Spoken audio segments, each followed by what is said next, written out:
2010ஆம் ஆண்டுல என்னுடைய மகன் தான் சீமானுடைய ஒருங்கிணைப்பாளர் சீமானை எனக்கு அறிமுகப்படுத்தி வச்சு. நான் பல்லாவரத்தில் ஒரு 2010 ஒரு கூட்டத்துக்கு நான் போறேன். போகும்போது அந்த மேடையிலே முழங்கி கொண்டிருக்கிறார் சீமான். ஏதோ எத்தனையோ சொற்பொழிவு மேடைகளை எத்தனையோ தமிழ் அரசியல் சான்றோர் பெருமக்களை கருத்தெல்லாம் நான் கேட்டிருக்கேன். ஆனா நான் உள்ளத்தை தொட்டு, இனத்தை தொட்டு, வரலாற்றை தொட்டு, மொழியை தொட்டு இப்போ பேசுற அந்த கருத்தெல்லாம் புதுசா இருக்குது எனக்கு.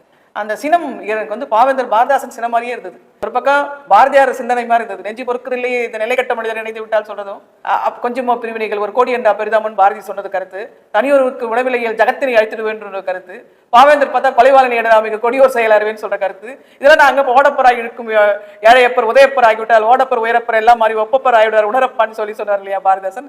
இது எல்லாமே வேற வடிவமா அங்கே இருந்தது. பாவேந்தர் கருத்துக்கள் எல்லாமே இருந்தது.